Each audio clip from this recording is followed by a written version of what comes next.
Mr. Blair has basically not informed the country of what he's going to do, or his ministers, as it would appear. So, like, whether I agree we should have gone in, which I think we should, but there's a way of doing it. And I think politics as a whole in a real mess at the minute, with reference to expenses, and now the politicians lying through the teeth. You ain't going to get anyone coming out to vote this year. Absolutely. Okay. Absolutely. And the woman down there on the left, and then I go up to the man in the white in the shirt there with the patched shirt. Yes. Hi, Yes. I completely agree with Douglas Murray. I think the Chilcot inquiry is only going to show us how we entered into the war and not why. And I think the British people want to know the motives behind entering the war and to not only look at the legality, but the morality. Absolutely. And are you concerned about the issue of whether it's legal, lawful or not? Well, I'm a student of law, so I am concerned. But I don't think the British public should be so focused upon it. As you say, international law is ambiguous and he probably won't be prosecuted. It's not actually the point of the matter. So when Lord Goldsmith gave his evidence, you weren't surprised that he changed his mind over the 3 weeks? I mean, you thought that was I what wasn't lawyers do. surprised, but I think he is to blame. Okay. The man up there, yes, and then I come... Yes, I'm just very surprised to find that we struggle to worry about whether a war can be legal or not. It's a war. I mean, surely that's immoral as well as being illegal. Well, it was originally regardless. a liberation, wasn't it? Wasn't that what it was supposed to be? When Well, we which first it was for the Iraqi No, people. all right. You two at the end, let the others have a go. Nigel Lawson. Right, I agree with those who say that the legality issue is not the heart of the matter. The idea that it would have made all the difference to the whole thing if Blair had got this second United Nations resolution is absurd. The fact of the matter is that it was sold to the British people on a totally false prospectus, the so-called weapons of mass destruction and the dodgy dossier. And we know, too, now that he wrote a letter to, private letter to George W. Bush about a year earlier, I can't remember the exact date, saying, don't worry, whatever happens, we'll be with you on the night. He's also, more recently, told somebody called Fern Britton, I don't know her, that, anyhow, even if he'd known there were no weapons of mass... television interview. Even if he'd known there'd be no weapons of mass destruction, he still would have wanted to go to war. And it was a huge blunder, a huge, costly blunder. In geopolitical terms, it was a huge blunder. What has been the effect? The effect has been to leave Iran, which is a far more dangerous power, a far more dangerous country than Iraq ever was to the West, leave Iran as the unchallenged major power in the region. That was sheer political, diplomatic and geopolitical stupidity. It is a colossal blunder which has cost this country a great deal. Okay. The woman in the third row from the back. There, yes. Right. You say it's been a liberation for Iraq, but it clearly hasn't been, because there's still hundreds of people dying every month from suicide bombs. There's been no improvement in education, women's rights, healthcare at all. What's your view of the legality of it? Is that an issue that concerns you or not? It's not an issue because I don't think it's going to solve anything. Okay, Ben Bradshaw? Well, I think that's right, and I mean the lawyers will argue about this till kingdom come. And as Douglas reminded us, I think Jenny, you supported the action in Kosovo to stop the genocide by Milosevic, but that had wide support. It had no maybe United not Nations. From the end. It had but no it United had Nations NATO resolution. And the European Union behind Yes, but it had no and United Nations resolution. Nations And it was in our resolution. own backyard. It was actually in Europe. It had no United Nations resolution, which is what the central... But, you know, Sorry, can we say said, this? Was it legal or not? I mean, the assertion made here was that it wasn't legal. I think the distinction on Kosovo is that it wasn't legal, but it was legitimate. So you're not worried about legality? Iraq. I said that people would argue about it till kingdom come.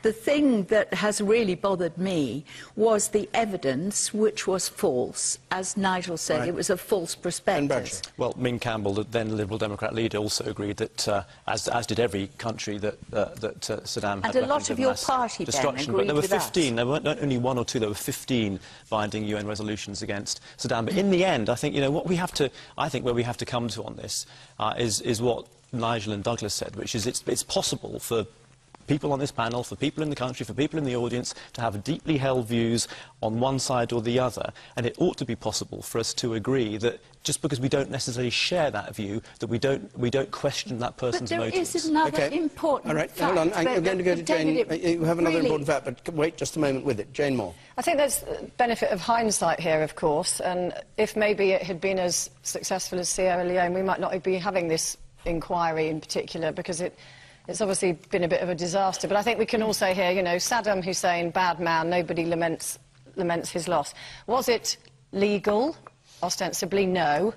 It wasn't. And for me, but again, I don't think that's particularly the issue, but for me, looking at the bigger picture, I then kind of think, well, what is the point of having this whole sort of UN structure if we're not going to actually listen to what they have to say?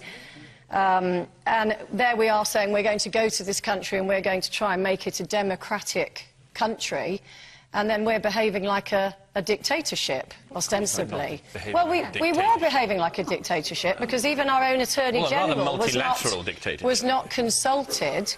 The Cabinet were not told of the arguments leading up to it. They were just presented. Only they won an election afterwards. No, but they were presented with the Attorney General saying this is a legal thing to do. They were not presented with the argument leading up to that. Ben Bradshaw, are you in any way, uneasy about the way that this has gone over this week, and what we've heard about the Foreign Office lawyers, for instance, telling Jack Straw that it was illegal? No. Then Goldsmith changing his view after So what's the going to point of Washington? having them? I remember at the time, and I'm sure you will remember at the time, and many people in the audience remember at the time, that this was fiercely argued at the time between lawyers. I remember discussion programmes on the BBC between international lawyers, half of whom said there is justification, half of whom said there isn't. So the idea that the Foreign Office lawyers would disagree with the Attorney General, who would disagree with somebody else, is not a surprise to me at all. The man bang in the middle there.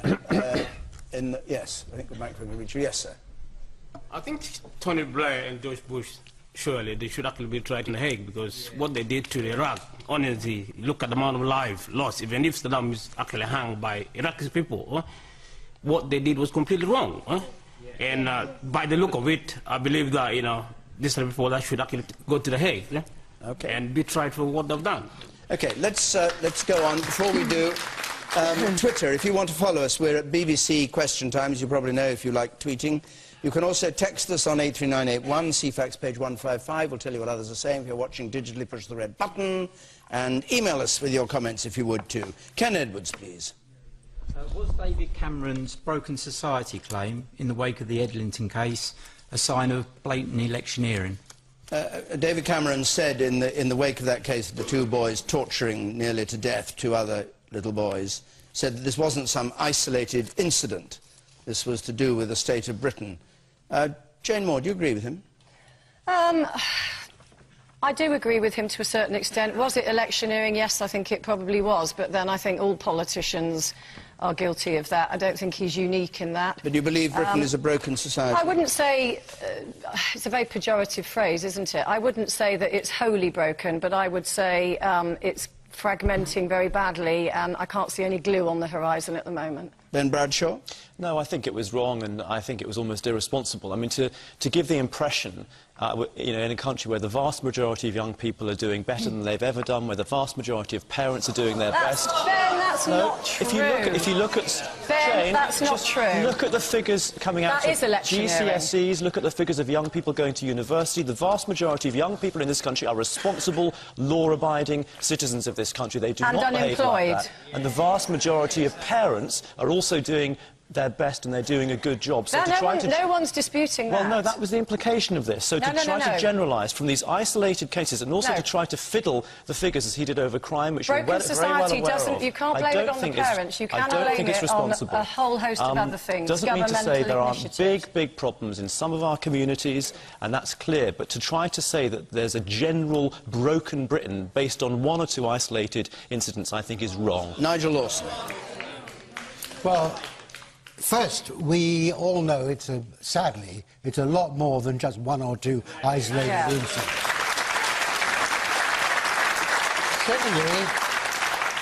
Secondly, David Cameron, to do him justice, has been banging on about the broken society for years. It wasn't just something he dreamt up after this terrible atrocity with the two young boys. Thirdly, he has shown himself, I think, to be more in touch with public opinion than Ben Bradshaw has tonight.